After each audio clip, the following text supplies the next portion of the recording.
Green Cooling scores with the 13 Pro-Am Community Rugby League Show. Well, hello and welcome back. It's another episode 8 of the 13 Pro-Am Community Rugby League Show for 2025. My name's Dave Parkinson and I'm joined once more by the one, the only Steve Beech. The season is almost here and we've got plenty to discuss today. We certainly have, Dave, that's right. We've got the latest friendly results because we had a plethora of them played over the weekend, and also we've got to look ahead to the first round of the BARLA National Cup, which starts soon, and we've got two fantastic guests joining us later in the show. So let's get straight to it, shall we? And well, first of all, let's have a run through the friendly results and the recap of what's actually happened this past weekend. And it was a weekend where several lower division teams pulled off surprise results in the latest round of pre-season friendlies, showing little respect for higher league status. So first of all, Keighley Cougars, they're on the cusp of the National Conference League return, the first after 25 years, and they accounted for NCL Division 2 side Thornhill Trojans by 34 points to 18. Thornhill started amazingly strong with a try from Rye Ward, converted by Sam Ratcliffe, but Keighley hit back with tries from Adam Gaunt, who grabbed 2, Ben Ellis, Joseph Sugden and Connor Megan to race into a 28 points to 6 lead. Jack Adams added another, and Jacob Cox, who finished as man of the match, converted 5 goals. Late tries from Jason Kay with 2, both improved by Ratcliffe, weren't enough for Thornhill. And just a reminder of that final score, 34 points to 18 in favour of the National Conference League new boys. Yeah, and the lower league teams caused some upsets as well. Dalton 24, Barrow Island 14, and the North West men's side, Dalton stunned Division 2 Barrow Island with a Wilburn brace. A try and 4 goals for Ross Bird, and Ben Atkinson touchdown. Adam Ford got 2 and Corey Barker scored for Barrow. Meanwhile, Milford at 29, Alton Raiders 6. Milford of Division 3 shot Division 1's Alton, leading 16 points to 0 at half-time, with tries courtesy of Dave Watmo, Callum Platts and Kieran Tierney. Second half scores from Reece Greenall and Dwayne McRae, plus a Josh Kaywood double conversion and a Taylor Stevenson field goal, sealed the win. Alton's only try came from Isaac Rotherham, converted by Archie Craggs. Did you notice I went all Australian there? Oh, you did. Field goal. Oh, field goal. I know, I was just, that's the stop. You know what? That's the thing that's in League Express. So if you do a game in League Express, the field goals, they're not drop goals. So I've just carried that tradition forward, mate. But why? That's got to be the question. I don't know. You don't know. That's got to be found out. Anyway, one of our sides that we've kept an eye on for a while carried on with this sort of lower league upsets, and it was East Leeds 28, Stanley 10. Last year's Division 3 champions East Leeds controlled this Division 1 clash with tries from Jake Normanton, Callum Winsley, Shane Plunkett, Elliot Windley and Alfie Crawford, with Luke Littlewood adding 4 goals. That would have been a good one. It would have been good, that, yeah. Not only did he have a stadium named after him at the weekend, he also kicked 4 goals for East Leeds. Stanley replied through Alex Ryan and Adam Buttrell, the latter converting his own try. Meanwhile, it was Myton Warriors 20, Skirler 14, a thrilling contest between 2 recently relegated sides, and it saw Jack Sanderson score a hat-trick, including 2 late tries to secure Myton's win. Kieran Smith of Skirler and Kieran Smith of Myton both scored, while David Brook converted for Myton. Skirler's points came courtesy of Tom Gray, John Gay and Lachlan Fitzgerald. I might have to check that again. Yeah, that would be a good one. It would be, yeah. I will double check it, but if I've got that wrong, I do apologise, by the way. But that's what some of the write-ups said, I'm sure. Anyways, exciting draws and comebacks on the cards as well, as Clotface Miners, who took on Woolston Rovers, and it was 16-all. Final score. Clotface led 16-0 at half-time, with Josh Morgan, Ben Daniels and Geordie Eccleston scoring tries, plus 2 Lewis Gerrity goals. Woolston, though, fought back through James Torpe, which was converted by Ben Dixon, Tom Haley, and converted by Craig Lawton, and a last-minute try from Matthew Nash. Matty Nash, now he's popped up on a couple of the England Lions things down the years, so I'm sure it's him, you know. used to play at Latchford. It could well be then, couldn't it? Yeah. Interesting. In another game, another exciting draw, Millom 18, Egremont Rangers 18, and Millom led 12 points to 6 at half-time through Connor Terrell and Kyle Evans, both converted by Jonty Peters. Egremont responded with the James Messengers 2 tries, Jake Conway and Quinn Wright. Millom then secured the draw with a last-minute Hadley Thompson try, improved by Jackson Evans, 18 all there.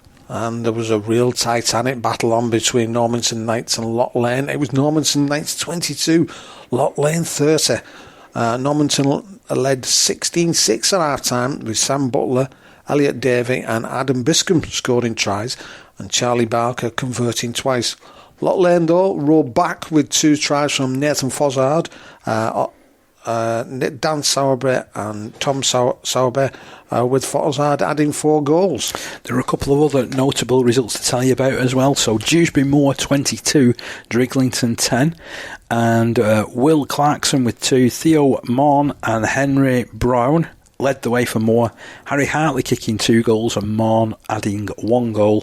Driglington replied though through Ben Warren and Alfie Ward, with that Ward try being goaled by Braden Hunter, but it wasn't enough as the Moor held out 22-10. Up in Cumbria, the Logan Allgate Memorial match between Kells and Ensingham was a win for Kells, 20 points to 6. Kells dominated with the match with tries from Keelan Parr, Blaine Graham, Harry Watson and Lewis Smith. Ross Gainford and Grant Gainford kicked goals. Ensingham only score came from Jalen Conway, converted by Adam Williamson.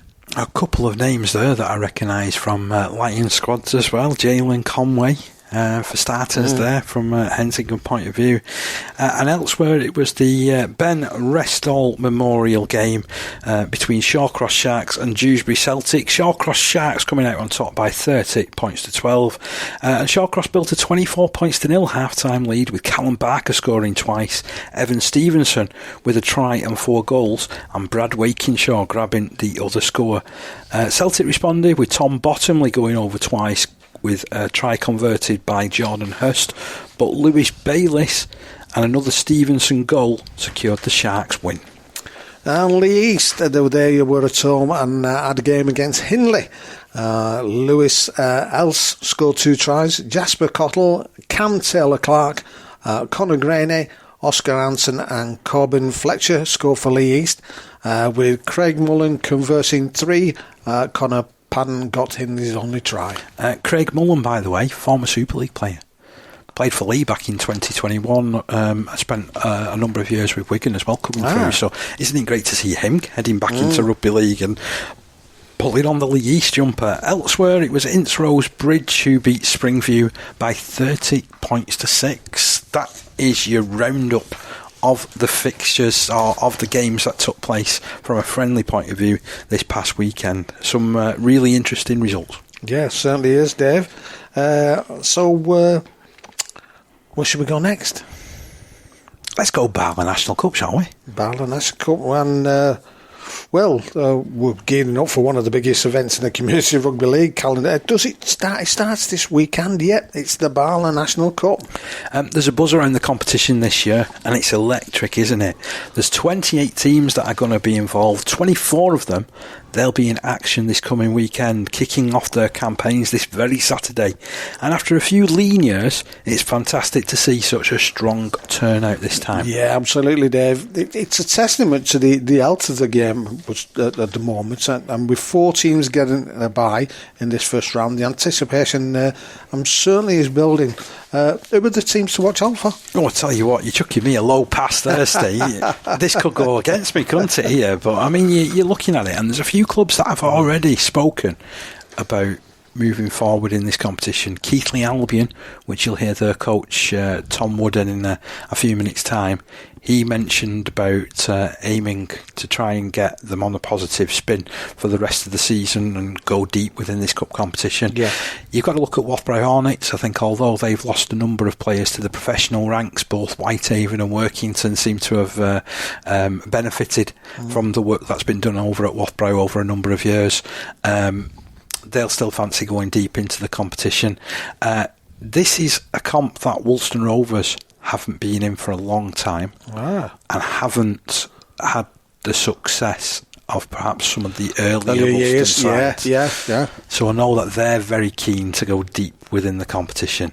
And I wonder what Crossfields and Lee East will have to say about it as well. The two of them, they'll play against each other this weekend. And then Thatto Heath and Oral St James, the two finalists from last year, they'll fancy doing it again. But I noticed there's one club that I haven't mentioned. Siddle are in there, aren't they? And we saw them last year in this competition play Hurst Finch, and they played a young side who were Hurst Finch at the time, and last year they had an absolutely superb year all round. But Siddle, for the youngsters, they did give them a good run for the money there at over in St Helens, didn't they? Yeah, they did, yeah. I feel like I've just kept everything over this side of the Pennines, though. And that really, I should be mentioning a couple of the other sides that are also entering, So Fryston Warriors have got a good record over the last few years. Upton are in there, who we've often talked about during our Yorkshire Men's League roundups, and I know that it's back on our patch, but West Orton Lions, they're a team that looks like they're going places this year. So I think I've mentioned most teams there, haven't I? And even if you look at the teams which have been given byes this time round, there's Brighouse Rangers in there, there's Wigan St Pat's as well, who are looking for a big season.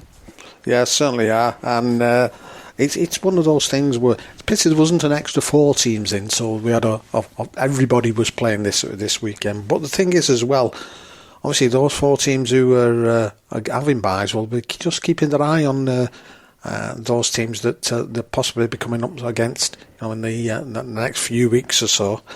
Exactly, they'll have an opportunity to maybe even go and scout some of the potential oppositions and to prepare, fine-tune the tactics for when they're taking place, and generally, I suppose, get ready for the season, because let's be honest, everyone can do proper contact now. Yeah, and as you said, Dave, you can never pinpoint who's going to make the way to the final, because I agree with the Woolston pick you've done that. It would not surprise me at all. But I think with this competition starting so early in the season, you've got do they send sort of like Siddle? Do they send a youthful team out against other teams?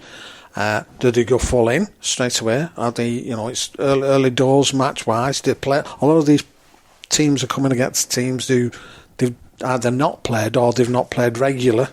So there's always that chance for upsets these early rounds, because there's not a lot of games under the belt, is there? There is, and that's the beauty of the BARLA Cup, in that anything can happen. One thing's for sure, we're going to be in for a fantastic competition this year.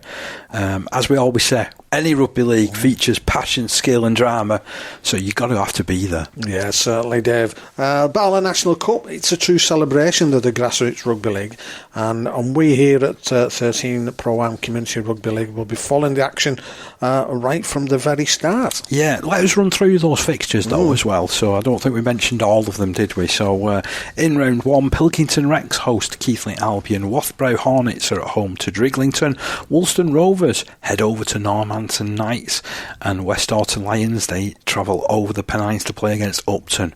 West Bank Bears, I wonder what they'll fancy with their chances are up against Wigan St Jude's.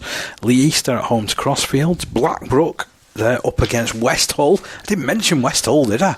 West Hull, yeah. Oh, they could be a dark horse for this competition as well. Hindley Stags, they're at home against Siddle.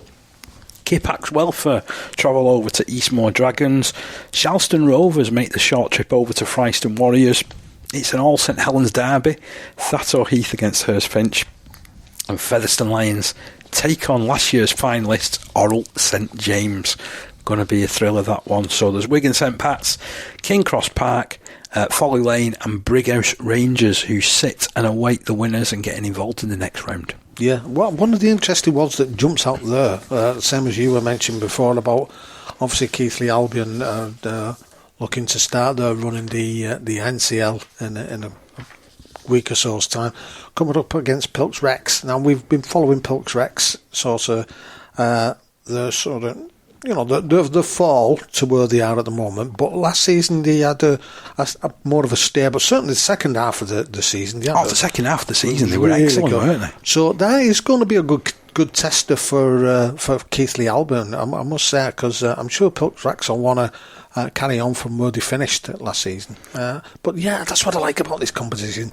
As you say, much the same as the buzz I get when the community sides join the Challenge Cup. It's good.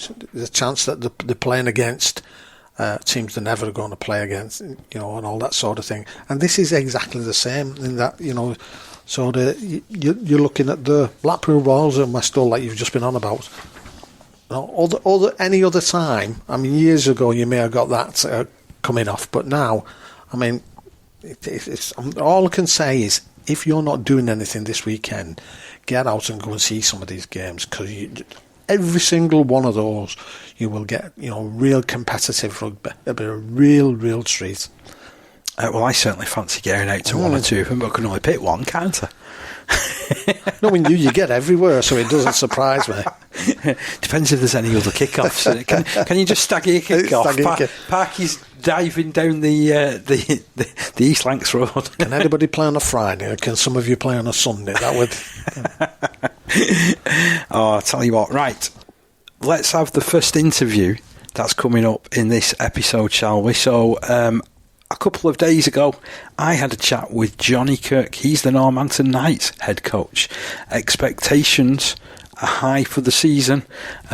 He talks about Normanton's preparations for this coming season and what they're looking at doing in the BARLA National Cup. Mentions a couple of key players and squad development as well. Okay, here on the 13 Pro Am Community Rugby League show, we do love to get the opinions and thoughts of a wide range of guests. I'm delighted to be joined by another one of those this evening. It's Johnny Kirk, the head coach of Normanton Knights. How are you doing, mate? Hey Dave, you alright? Yeah, really good. I know a lot of people won't realise it, but this is the second time that we spoke this evening, isn't it? Yeah, with technical issues. Technical issues. But we've got those aside. Welcome to the show, first of all, and tell me a little bit about yourself and your journey to becoming Norman Knights coach. Yeah, so I've been involved in Normanton since I was 12 years old, obviously as a player. Then coached my son in junior teams, ended up second team coach for a few seasons, and then got the opportunity to coach the first team sort of 3 years ago, so this is coming into my fourth season as the head coach at first team. And how have things changed in that period of time, from sort of when you first took the reins to now? Yeah, well, obviously with the change of the rules with the head contact stuff and all that, you've got to adapt to those, that sort of stuff. But I think, to be fair, the lads and other teams have as well. I think they're quite early doors, or quite a lot of penalties and different stuff from different referees. But I think it's settled down a bit now, and you're not seeing as many cards and stuff, and it's good now. And certainly looking at how you've developed as a coach in these last sort of 3-4 years, what advice would you give to yourself back then, if at this point? Yeah, it's trying to, obviously as a player you still want to be part lads, if you like, but as you get a little bit older, you've got to take that step away, because you're leaving 3 or 4 of your mates out every week and stuff, and that's probably the hardest thing. But as you get older and a few of your old teammates sort of retire, and you've got a younger squad now, so that's not as bad. And how different is this squad from the one that you sort of took over first of all? Yeah, we've got sort of a handful of under-18s come through. These are all in the third and fourth season now, so getting weathered to sort of NCL rugby. We've got some good senior players in there, which always helps. So yeah, we've got a good blend at the moment. It's a tough step up, that as well, isn't it? From 18s going into National Conference League, because it can be quite unforgiving, can't it? Oh yeah, definitely. And I think having the senior players next year always helps. They sort of pull them through, and it's good. So over the last few years, how's it gone from a league point of view? Let's start with last year first of all. So last year, well, if we start year before, so 23. So the last 3 years we've got two 2 playoffs, got in playoffs twice, and missed out 1 year. And the 1 year, I think we could have got in playoffs with 2 games to go. We could also got relegated. So that shows you how tight the Division 2 can be. You know, a couple of years since, you had Waterhead and Dewsbury Moor. I think they were 2 standout teams. Last year you had Wigan St Jude's and Shawcross. They were 2 quality teams, and then everybody else is sort of battling behind. But if you look at what Waterhead and sort of Dewsbury Moor have done over the last couple of years, you know, they're both sitting in Prem now. So that's sort of the goal and the vision for us guys. If you have a good season in 2, you know, you can certainly compete in 1 and have the crack at going up to Prem. And there's been teams that have gone like all the way through, hasn't there? I mean, I've got to go back to sort of when Hunslet first joined the NCL. They sort of blistered the way through, didn't they? Yeah, they did. So Hunslet 4-0 at the time. You know, you do find that teams, you know, if they get a good squad at that sort of age, they can push through and go all the way through. Do you think there's now a bit more of an equalising of the competitions post-COVID? Because I think, you know, that particular time took an awful lot out of the community game, didn't it? Yeah, I think participation through the amateur game. I know the juniors stuff is especially at our club, it's massive at the moment, but you find a lot of lads, you know, they want to go on holiday and there's other stuff, and you're not getting that commitment that you used to do when it was sort of winter. You know, everybody got the holidays out of the way and stuff, and you're rugby in winter, so it's hard to sort of get a solid squad all the way through the season. It's chopping and changing. It's almost like you need double the players that you used to, really, don't you? Yeah, well, last year we used 39 players, which is great because we had them sort of people to, you know, so I could get 17, but, you know, we use chopping and changing all the time. That's where you get the inconsistencies.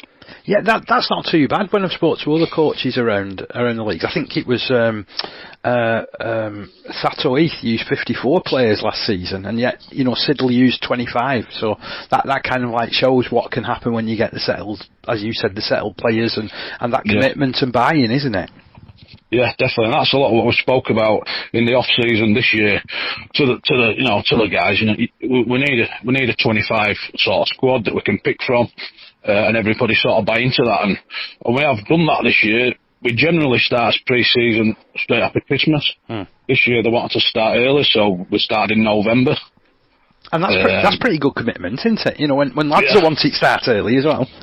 Yeah, so they want to get some in, and we've done some Saturday mornings. You'll have seen Cast Tigers probably up and down. There's a hill at Pontefract Racecourse, which is close to us. Right. You know, we've done some decent conditioning days on there as well. So yeah, so far so good pre-season wise.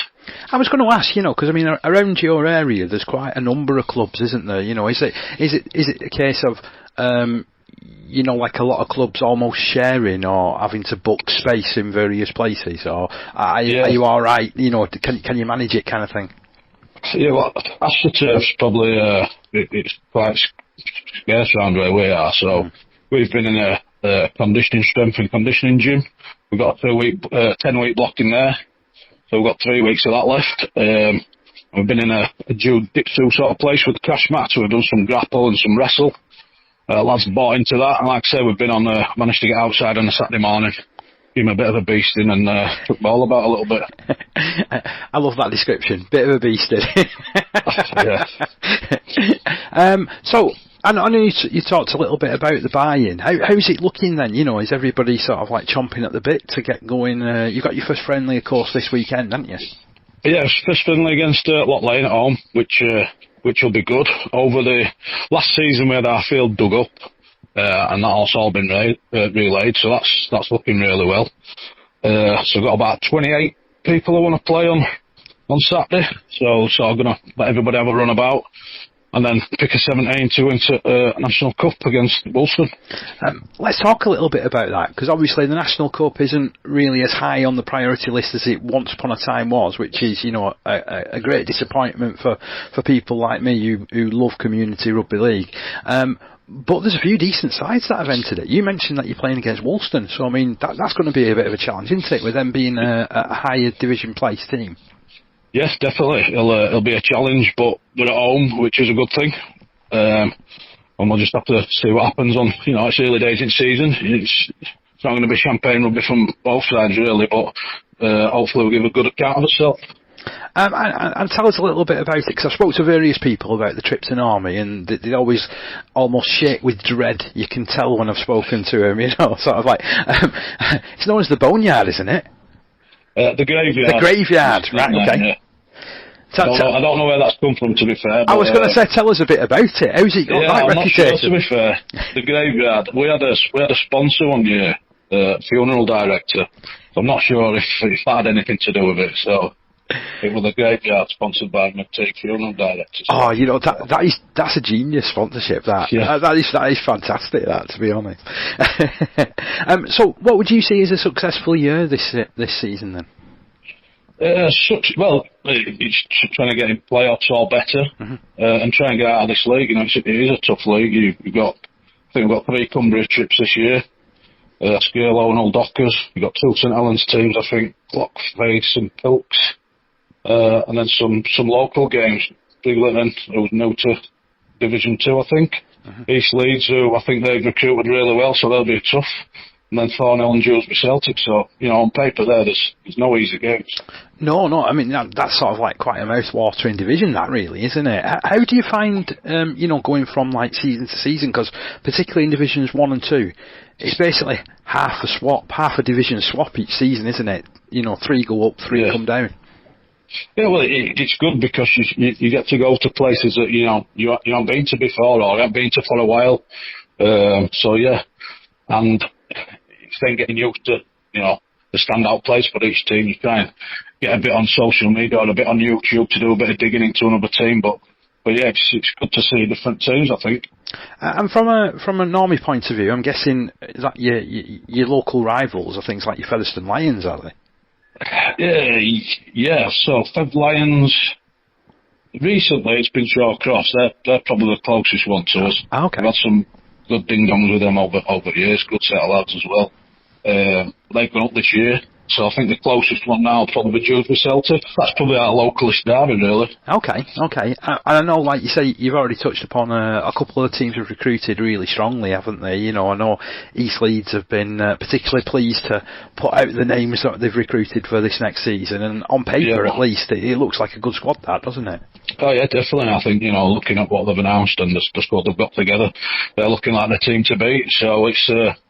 if they're going to set the platform, then we've got to sort of match that. How do you feel about the other teams? Because like you say, over the last sort of couple of years, there's been outstanding teams in, hasn't there? Who've been like head and shoulders above everybody else, and then everybody else has been very, very similar. Do you get the feeling that anybody might do that this year, or do you feel it's going to be another really close fought league? Yeah, I think it will be close. Like we said, I think, looking at the players that East Leeds have signed, they're obviously looking to finish right up there. And looking at everybody else in that league, like Skirlow, I think, and Dockers come down, so, we don't know what they're going to be like. The teams that have come up must obviously done well.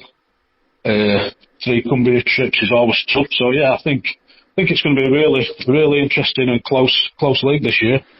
I guess what we can say about those Cumbria trips, though, is they are great for fostering team spirit, aren't they? Yeah, they are, yeah. So we have a fancy dress. It used to be the 1 Cumbria trip, but now there's 3. We picked the Barra Island game, so we have a good crack with them. And so we've had fancy dress last 3 years, and they've beat us last 3 years as well. So going into their clubhouse on back of a loss, dressed stupidly, is not good. So we'll try and turn that round this year. But I get the feeling as well, it's doing those things, those little things that are fun, isn't it? And that's what keeps people interested in community rugby. Yeah, of course it is. Yeah, it's amateur rugby, and the social side of it as well is always pretty good.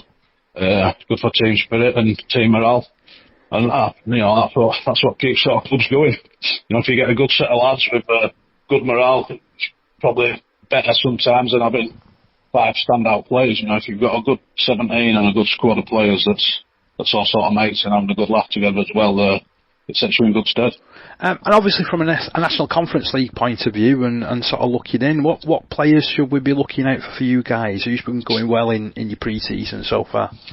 Yeah, so we've managed to sign Ben Mawson. He played a lot of his rugby at Lock Lane. If we can keep him off his fishing rod, he's trained really well and is looking good. He'll bring some experience into his pack. I've also signed Ryan Bowick, played a lot of Westgate, he's played some BARLA stuff. He brought a cheesecake to the second training session, or a couple of cheesecakes, so that went down well. He's a decent player. So yeah, we've got a decent squad. And you mentioned as well those youngsters coming through and sort of really settling. I mean, that's got to be a pleasing point for you as a coach, hasn't it? You know, yeah, definitely. As well as doing the external recruitment and getting lads to join the club, it's bringing those guys through as well that are coming through your systems, isn't it? Yeah, definitely.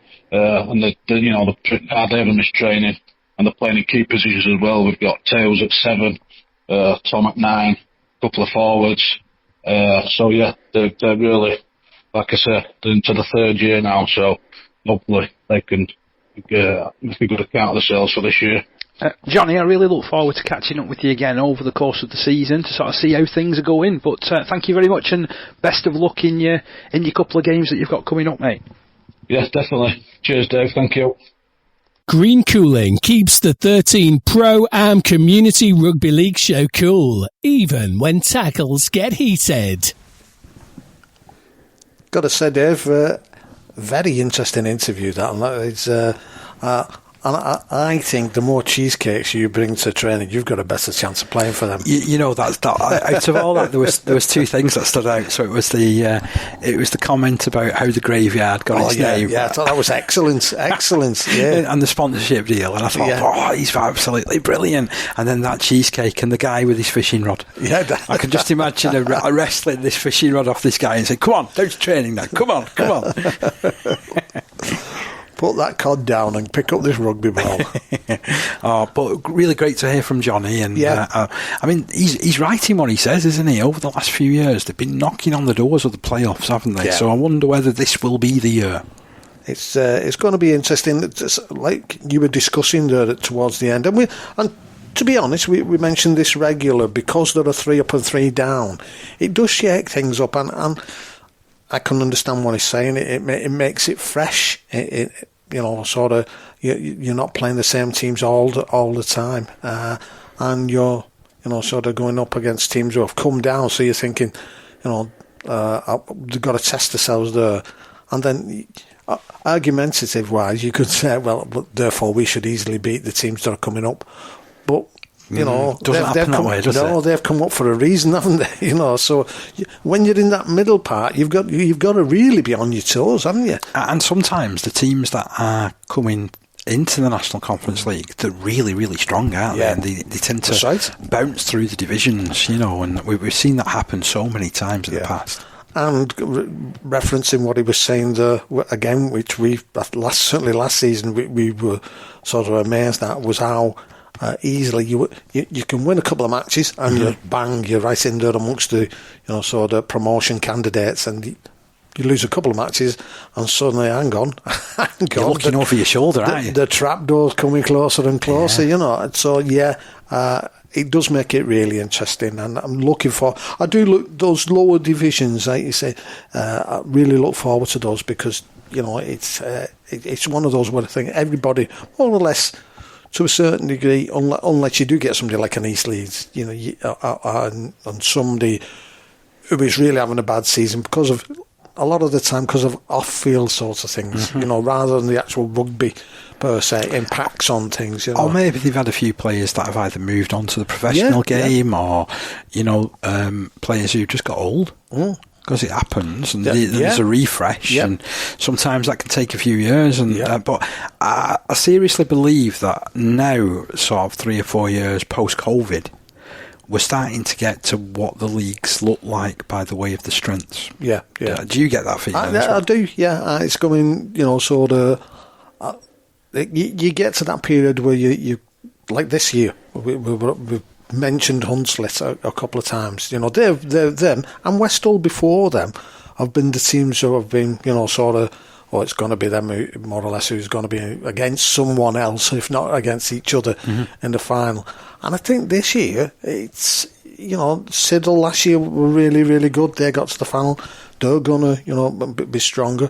Obviously, we spoke about the likes of Hunslet and Wasbrow, for instance, have lost players as well. They were another one who were, a couple of years back, they were sort of the big team to, sort of be wary of. I'm not saying you shouldn't be wary of him, but I think there are others in there now which think, hang on, we can possibly take these. They're there for the taking, as it were. There for the taking. Well, there's another taking to come, and that's another interview, by the way, Steve. So earlier on this week, I caught up with Keighley Albion's coach, Tim Woodhead. Not only is he new to the role, but he'll talk about stepping into the role and his other coaching experience from right around the world. Delighted to be joined by another guest on the other end of the line. I've got Tim Woodhead with me. Tim has just taken over at Keighley Albion. He's done his first pre-season there, and they're really, really looking forward to joining the National Conference League. Hiya, Tim. How are you doing? Are you okay, mate? Hi, Dave. Yeah, I'm good, thank you. How are you? Yeah, really good, thank you. So let's start first of all, because I know I've never spoken to you before. What's your background in rugby league? Where have you been? How have you got to this sort of stage? I was a player in the late 90s, a junior and a professional, an enthusiastic attempt at playing professionally. So I played probably 4 years of academy rugby. Moved around quite a bit, trying to crack it, I guess, and didn't greatly make it. Had a bit of time away. Got back into some coaching. Coached a senior team was the first thing I did down in Norwich, where I was living. Just did the one season of that. Was busy with children. Migrated over to Australia. Got back into coaching through my children there. Came back here at the end of COVID, did another couple of seasons with my children. I've had a break for a couple of years whilst they moved on to other clubs, and sadly they're not playing anymore, and I was keen to get back into coaching, and this job came up at Keighley, which is close to me. I didn't know it was National Conference. They were in the Yorkshire Men's League at the time, and I just applied for it with the hope of getting it, and got offered it, and then they told me we were going into the National Conference. So exciting stuff. That's quite a journey that you mentioned there about getting to coach out in Australia, and also I suppose coaching out on the fringes as well. So coaching in Norwich. I mean, that's what was that like? That was interesting. So sadly, I only did the one season. We had some really talented players. They were in the was it an Eastern Conference, I think, in the summer competition. So mainly local union players, a couple of Northern Rugby League exiles that were down there through the RAF or through work reasons. Some really good talent though. And then that didn't. Yeah, we struggled at the end of the season once the union season restarted. I wasn't too busy to carry on. We're about to relocate, and then I don't think the club team lasted much longer. But they've reformed 2 or 3 years ago. They're now the Anglian Vipers. Right. I believe, was it last year? A few months ago. Yeah. They were just beaten to it by Gould, weren't they? Yeah, I believe so. So that was a bit of a shame. Would have been interesting to add a Norwich team into the professional game. Would have been interesting to see how they went. But yeah, there was certainly a lot of talent down there, which is probably the same for other union areas as well. I never can ask you about your time in Australia as well. So whereabouts was you based, and on what leagues was you involved in then? Near Brisbane. So I was actually coaching kids. So I was under 12s, I think I was coaching out there. So pretty young, with just around, the age group my children were doing, which is a typical junior coach thing, isn't it? Most junior coaches coach their own kids. Mm-hmm. And how did you find, sort of living on that side of Australia? Oh, fantastic! It's a great place to live. Yeah. And rugby league's the number one sport there. It's on TV a lot. It's in the media a lot. It's fantastic. It's pretty big in the community in parts as well. And I had the opportunity to go out to Australia last season with the England Community Lions, and we were over in Western Australia. So we were based near Perth, and like whilst rugby league wasn't quite king in that area, there was still a lot of interest, shall we say. So I can't imagine what it must have been like in Brisbane, where basically they live, sleep, eat and breathe it, don't they? Yeah, it's probably the equivalent of football here. I gather Perth put a lot of grassroots development in back when they had the Western Reds in Super League. Was it 96, 97, something around then? Mm-hmm. They've got a lot of English people over there. They've probably got some Queensland, New South Wales people living there. They take the NRL takes the odd game over there. They get a good crowd when they do it as well. So they had a State of Origin game over there in the last few years as well that got a good crowd too. So who knows? They seem to be able to expand the game fairly well over there. Yeah. So fast forward a few more years, and then you're back in the UK, and you see the job with Keighley Albion. You go for it, and you said as well about your surprise at them perhaps being a National Conference League team when you found out you got it. Yeah. I think I just hadn't realised I'd applied for it, but I was excited, quite happy to carry on and do it anyway.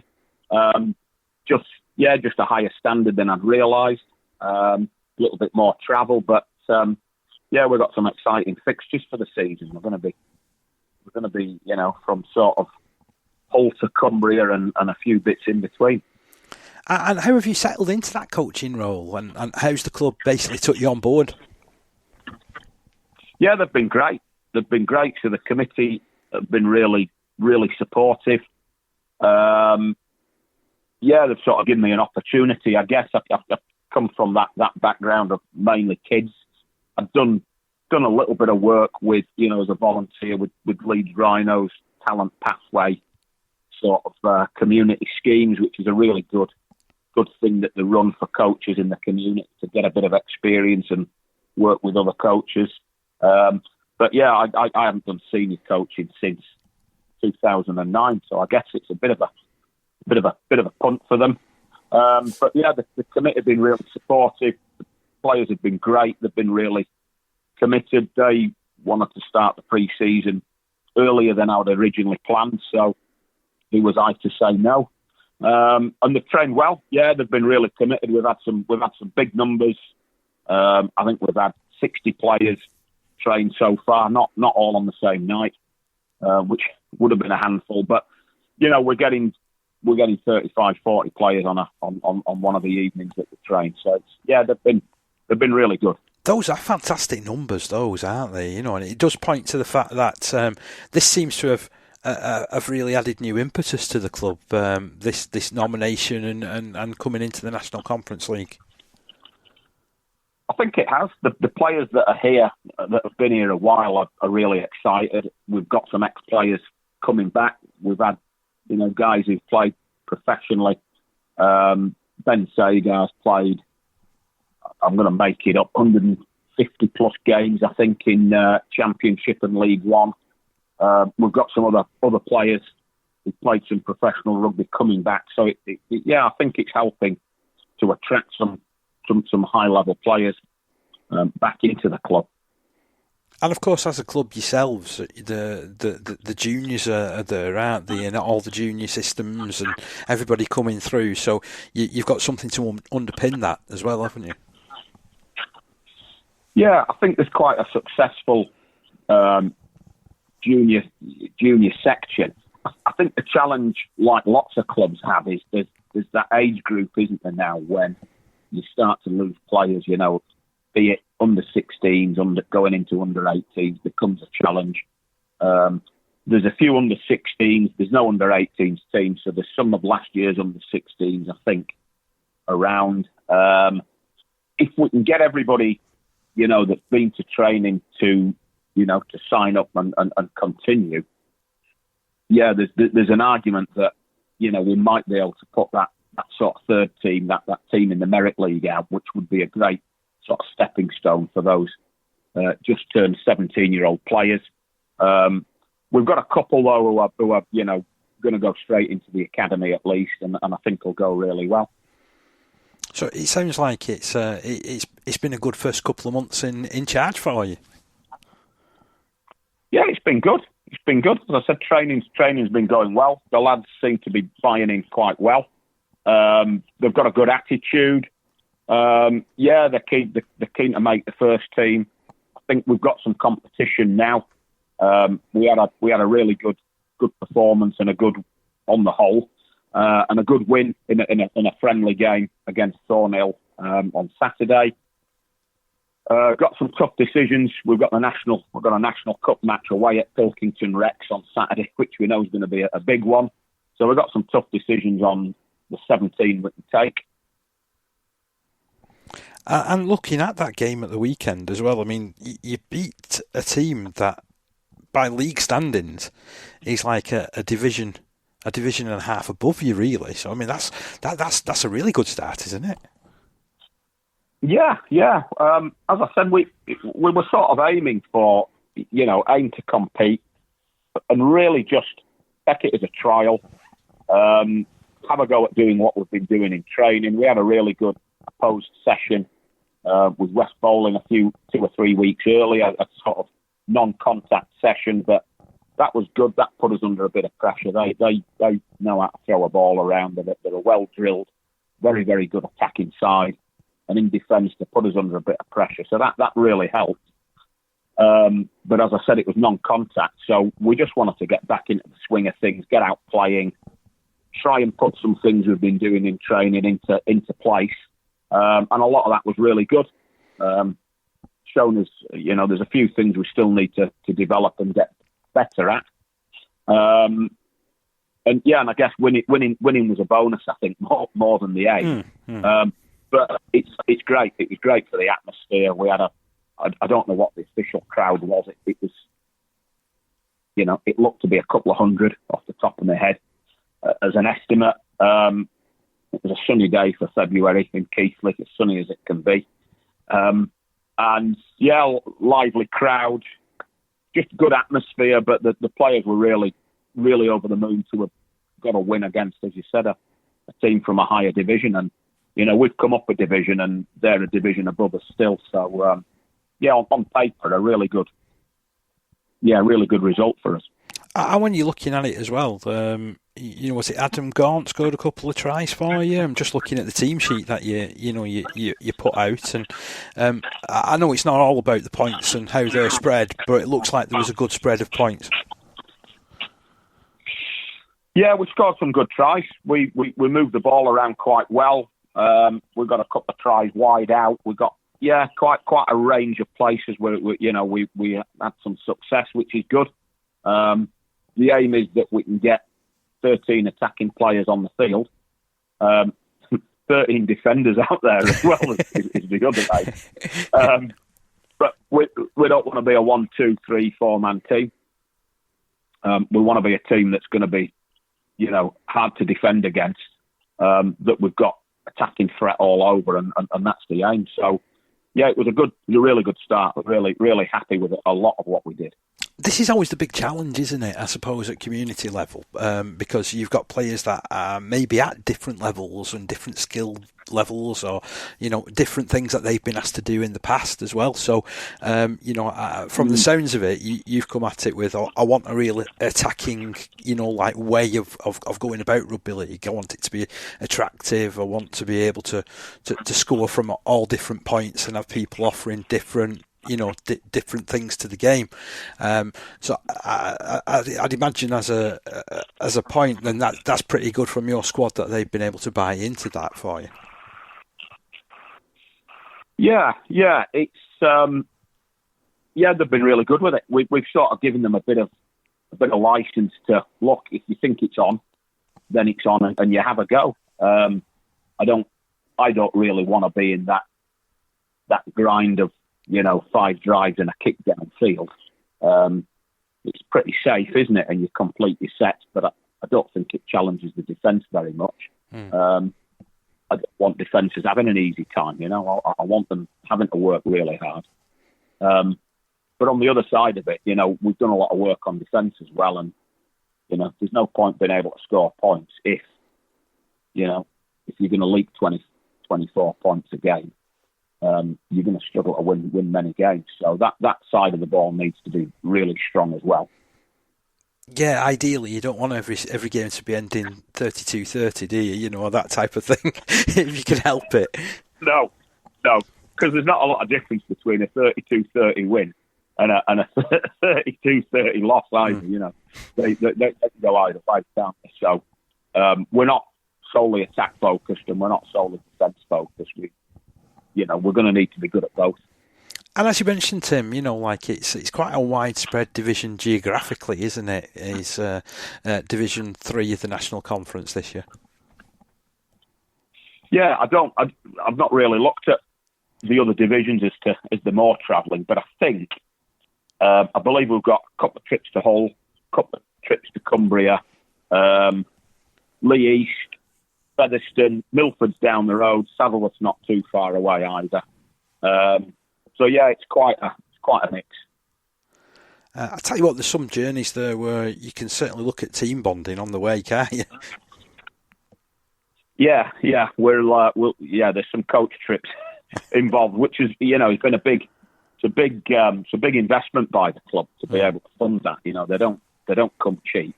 And yeah, hopefully there's some good socials on the way back.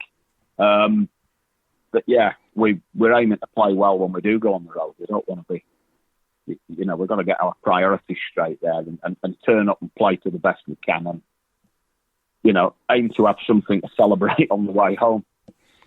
And you mentioned as well entering the National Cup, but obviously perhaps over the years it's gone less and less because it used to be a massive competition, didn't it, in the 90s and even before that. But it's nice to hear that that's getting a little bit of a resurgence. There seems to be a number of sides that have entered this year, which haven't entered for a few years. Yeah, I think it's worthwhile entering, isn't it? And it's Thornhill was a friendly or a trial game. We've got a friendly the next week against Milford. So again, there's no great there in our division. So we want to give a good account of ourselves, but we're going to give some other players a bit of a run so we can have a look at other players as well. And it's a bit of a test run for the league. The result, if you get a win, it's great. It feels good. But it's about preparing us for the league. Whereas the cup, yeah, you're aiming to win. We're going to take what we think is our best 17 at the moment. And just give it a good go. It's be a tough game. And I think that's what a lot of cups are about, aren't they? You get to play teams outside your division. And in our case, teams that are in higher divisions than we are. And it's just a good challenge. There's not, we don't really have any pressure on us. We'll go there and just give it a good belt and see where we are, see where we end up. Tim, I look forward to catching up with you throughout the season, but best of luck come the weekend. That sounds like it's going to be a tip-top game over there at Pilkington Rex, and thank you very much for joining us. No, thank you. Thanks for having me, Dave. Thanks for your time. Rugby League's secret weapon, Green Cooling, scores with the 13 Pro-Am Community Rugby League Show. Tell you what, some cracking insights there, and I love the fact that you've got somebody there who's so refreshing to speak to. Yeah. About wanting to encourage attack and wanting to encourage your side to go for it, and someone who's really up for the cup. Yeah, I've got to say, I mean, he's got a lot of varied experience, which is good, isn't it? I mean, and by the sounds of things, he's sort of freshening things up there. The fact that the guys are on that cusp of joining the NCL, and all the guys who have been playing for the team for the last few years are all really, really keen. And obviously there's some that have left that are sort of come back and are keen to get involved with that as well. Those numbers, what they've got, sounds really, really good. Hopefully they can hold on to those. And obviously that I can see what they're trying to get all of the guys are, continuing playing rugby at some level or other. But yeah, because that is the thing, isn't it? It's all right going out training when it's cold and all that, but if if you're turning up on a Saturday and you're not getting a game, you see, it's so easily to become disheartened. So, all the best to him. That's all I can say. Now, we always pick a social media story, don't we, to finish the show on. This week is no different, and it comes courtesy of Loch Lane and the Rockingham Sharks. Okay, so you might have remembered that a few weeks ago I had a chat with Chris Siddons, who I'd been on tour with. He was the captain, one of the two captains on the Lions tour, and one thing that was mentioned was that he would be going to Australia. It was all kept a little bit hush-hush at the time when I was doing the interview, and I couldn't really talk about it. But Loch Lane put a post out in the middle of last week saying, thank you for everything, Chris. We like to wish you well in going over to Australia. And then over the last couple of days, I've seen a post from Rockingham Sharks, which is one of the clubs which was visited by the Lions. So when that Nines competition was held, it was all held at Rockingham Sharks. Yeah. And Chris Siddons is rocking up there. You're not telling me Fantastic. that. You're not telling me they poached him on that particular day. You know what? I don't know. I don't know when it happened. I don't know when the conversations have come. But I wish Chris all the best. I mean, he's a top fella. Yeah. Got a lovely family.